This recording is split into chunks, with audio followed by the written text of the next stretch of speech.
Hello সাহাব, আপনি কই যান? এই তো ভাই, আমি তো জঙ্গলের ভিতরে যাচ্ছি। আপনি জানেন না জঙ্গলের ভিতরে যাওয়া নিষেধ? আপনি কোন সময় জঙ্গলের ভিতরে যেতে যাচ্ছেন?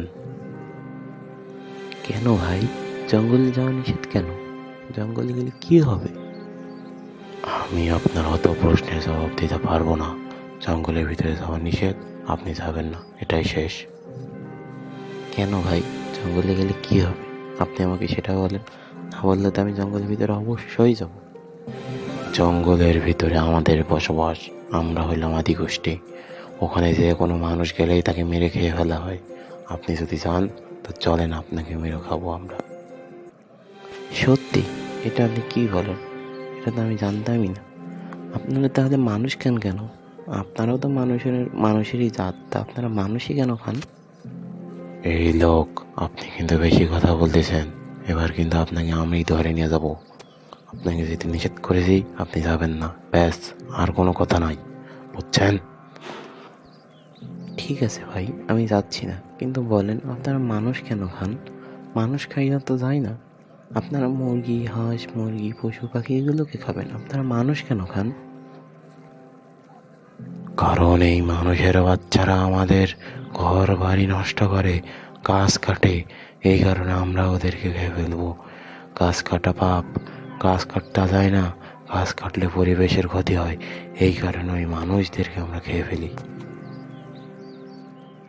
তা অবশ্য আপনি ঠিকই বলেছেন ভাই। গাছ কাটা মহাপাপ, আমাদের পরিবেশের জন্য গাছ কাটা খুবই ক্ষতিকর। ঠিক কথাই বলেছেন। আপনারা ঠিক কাজই করতেছেন। আপনারা গাছকে রক্ষা করতেছেন, এটা ভালো কাজ। এটা দুনিয়া আমাদের জন্য অনেক ভালো, পরিবেশের জন্য সুস্থকর। যান যান, আপনারা তো কথা বলা লাগবে না। আপনি চলে যান এখান থেকে, যান। আমরা এই মানুষের বাচ্চাদেরকে ছাড়বো না।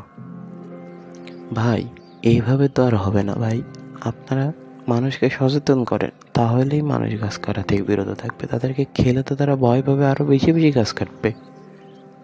তা অবশ্য আপনি ঠিকই বলেছেন। তাহলে আমি এখন থেকে মানুষকে সচেতন করবো, আমার সর্দারকে যে আমি বলতেছি। তাহলে আপনি এখন যান যান যান। আচ্ছা ঠিক আছে ভাই, আমি গেলাম। থাকেন, ভালো থাকেন এবং মানুষকে সচেতন করেন যেন গাছ কাটে না। আর ছোট বাচ্চা, তোমাদেরকেও বলতেছি, তোমরা গাছ কাটা থেকে সবাইকে বিরত রাখো এবং নিজেরা ভালো থেকো। আল্লাহ হাফেজ। হ্যাঁ ছোট বাচ্চা, তোমাদেরকে বলতেছি, তোমরা গাছ কাটবে না, গাছ কাটা থেকে বিরত থাকবা। গাছ আমাদের পরিবেশের জন্য খুবই গুরুত্বপূর্ণ একটি উপাদান। এই কারণে আমরা গাছ কাটবো না। খোদা হাফেজ। আর চ্যানেলটিকে সাবস্ক্রাইব করো, ভিডিওতে একটি লাইক করে দিও। তাহলে ভাই আপনি ভালো থাকেন, আমি গেলাম। খোদা হাফেজ।